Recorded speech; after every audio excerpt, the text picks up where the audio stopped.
Avant de commencer, je tiens à préciser que ce test concerne le jeu de base et ses 4 DLC.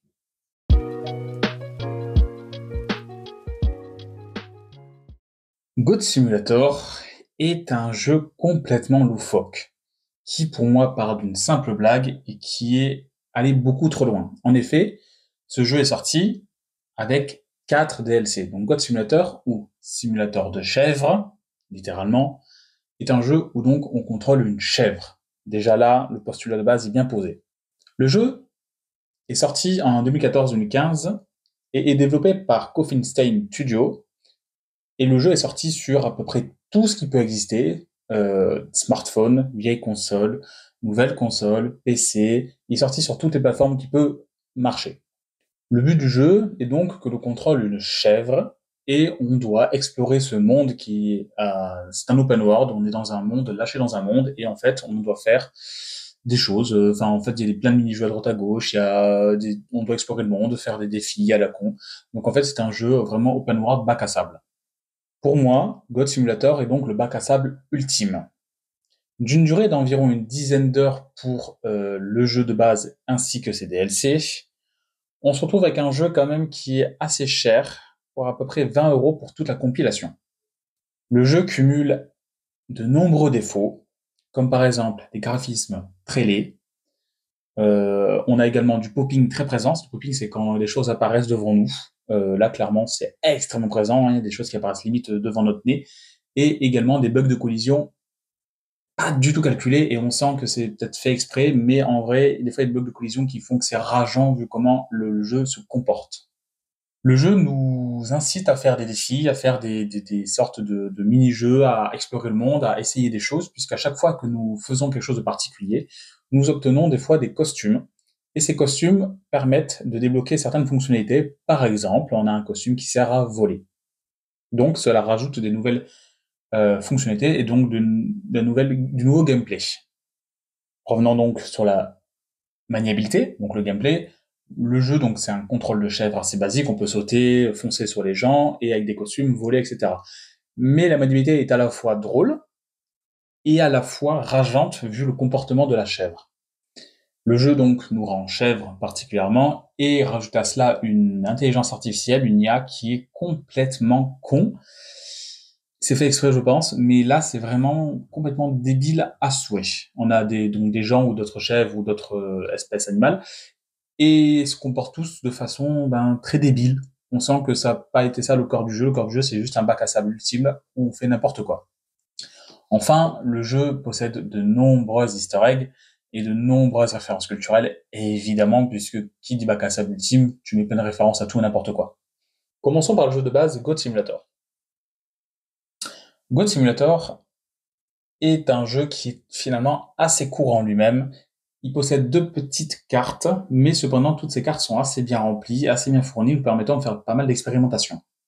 Cependant, ce jeu a de nombreux problèmes, comme je l'ai dit juste avant, mais également comme problème, on a la musique. Pendant qu'on parcourt le jeu, de base, on a une seule et unique musique en boucle qui tourne et qui est très, très, très irritante.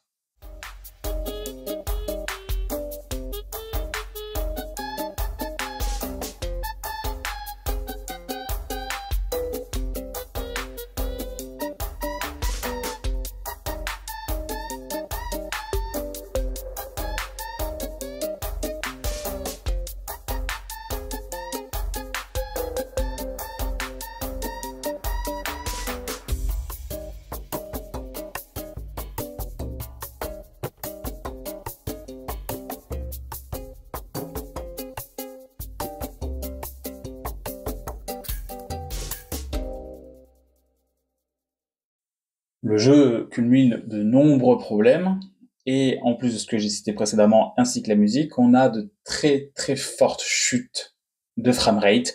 Pour un jeu qui est sorti à la fois sur mobile, dont j'ai joué sur console PS4, on est quand même sur un truc assez scandaleux, puisque imaginons sur PS4, ça rame du cul par moment. Qu'est-ce que ça donne sur smartphone? Rajoutez à cela un autre problème, un bug assez original. Des fois, le jeu nous téléporte à droite ou à gauche sans aucune raison légitime. Et c'est vraiment un bug, c'est pas genre une volonté des développeurs. Enfin, dernier problème notable, c'est chiant en fait. légitimement, c'est très très lassant à la longue et c'est très chiant. Pour un jeu qui est très court, hein, de jeu de base, 3-4 heures, vous vous emmerdez très vite en fait. Je pense que le concept d'une heure, pas plus, hein, vraiment. Ça... Et là, on a un jeu qui est trop long pour ce que c'est. Ce qui est bien, c'est qu'on retrouve plein de références, comme par exemple Deadmo, l'artiste de musique, Flappy Bird par exemple. Mais c'est pas ces références qui font que le jeu est plus divertissant. Passons au premier DLC. Le DLC Goat MMO. Alors, le premier jeu, on pouvait l'apparenter, le jeu de base, à un sorte de GTA-like, clairement.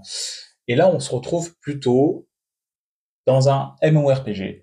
Et les développeurs ont été tellement cons, mais génialement cons, hein, qu'ils ont intégré dans ce jeu un faux chat. Donc, entre guillemets, il y a des gens qui parlent, même s'il y a personne qui parle, mais c'est l'IA qui intègre un faux chat. Et également les joueurs, donc on croise d'autres joueurs, entre guillemets, des joueurs, hein, c'est des PNJ, mais qui lag. Donc c'est assez marrant, on a un sorte de MMO un peu foiré du cul. Qui dit MMO, qui dit carte de MMO. Et qui dit carte de MMO, dit diversité. Donc là, on a une carte, une seule carte, mais beaucoup plus grande, avec village, euh, plage, volcan. Enfin, on a une multitude d'environnements qui font vraiment carte de MMORPG. Le jeu a poussé le côté MMO un peu plus loin, puisqu'en fait, il a mis en place un système de races, de classes, avec des spécificités, de niveaux, et d'ennemis avec des barres de vie.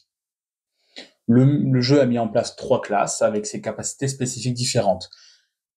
On regrettera cependant que dans les MMO, qui dit MMO, qui dit pouvoir personnaliser son personnage, customiser son personnage, comme on le souhaite. Là, ça n'a pas été mis en place, malheureusement, et c'est dommage.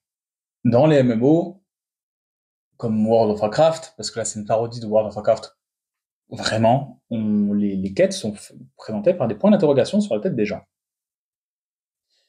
Cependant, on peut regretter que la plupart des quêtes, la moitié voire 3/4 des quêtes, sont des quêtes FedEx, c'est-à-dire des quêtes d'aller d'un point A à un point B. Le jeu possède également, comme dans le jeu de base, des références culturelles. Ici, d'autres références. On a par exemple l'épée du roi Arthur ou Jack et le haricot magique. Je vais renoter un nouveau point négatif qui n'a pas apparu dans le premier jeu, dans le jeu de base, mais là, le problème c'est qu'il y a un chat qui a été simulé, sauf que dans le chat simulé, il y a des fautes d'orthographe et des phrases qui ne veulent rien dire. Je ne sais pas si c'est fait exprès, je ne pense pas, je pense juste que c'est une traduction à la Google Traduction et que c'est assez foiré, clairement. Passons maintenant au second DLC, Goat Z. Vous connaissez, j'imagine, le film World War Z, un film qui a pas si bien marché que ça. La preuve, il n'y a pas eu de suite alors qu'ils avaient prévu des suites. Eh bien, le jeu God Simulator a décidé de faire un DLC dédié à ce monde, c'est-à-dire un monde post-apocalyptique zombie.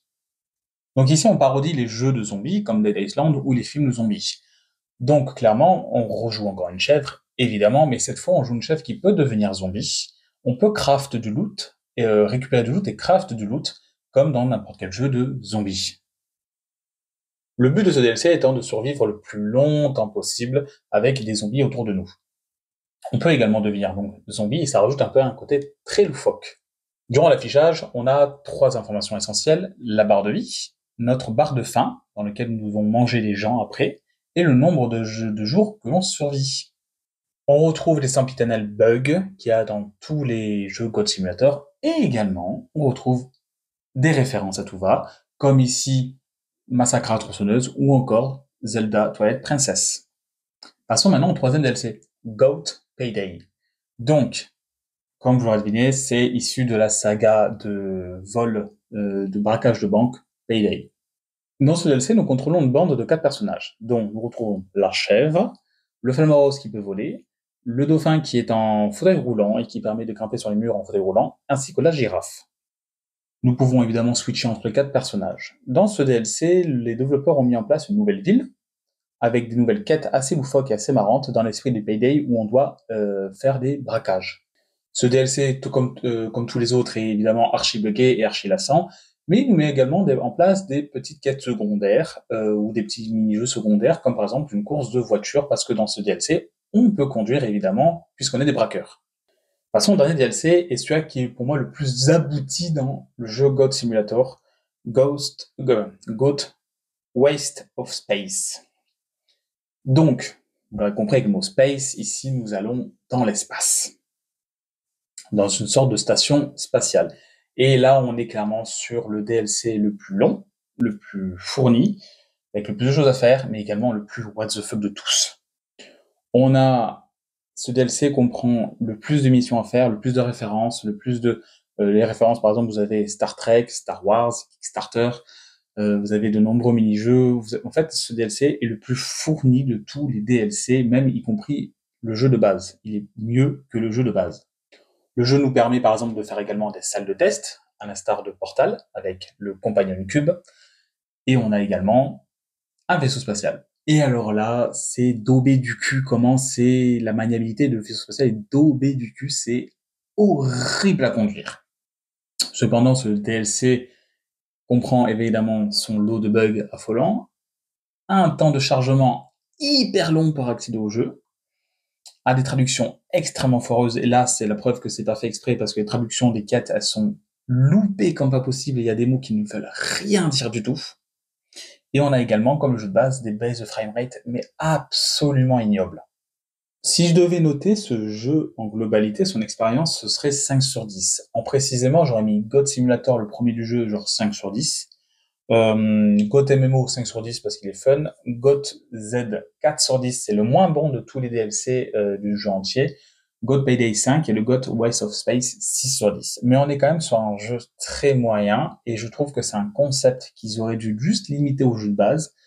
Ils font ça à 5-10 balles, le jeu de base c'est tout. Je trouve que là on est arrivé sur un côté un peu trop prononcé sur en fait, à pousser le n'importe quoi, c'est cool de faire de n'importe quoi, mais à un moment, là, c'est juste, je pense, prendre les joueurs pour des cons parce que j'ai juste l'impression que il n'y a pas une volonté artistique derrière, juste une volonté de faire n'importe quoi, c'est cool, mais là, en faire 4 DLC, un jeu de base, et maintenant il y a un autre jeu qui est sorti, je trouve que ça fait trop, en fait. Et je pense que le God Simulator 3, donc le deuxième jeu parce qu'ils ont sauté le 2, blablabla, c'est la même référence que Brise de Nice, quoi. Ce qui n'est pas marrant, je trouve. Euh, Code Simulator 3, et donc pour moi, je pense qu'il n'a pas marché, et je l'essaierai parce qu'il arrive dans PS Plus gratuitement, mais on est clairement sur une licence qui n'aurait pas dû exister ou qui dû juste exister en expérience de 5-10 heures, avec 5-10 euros, pas plus. Sur ce, mais je vous laisse. À dans une future vidéo. Ciao.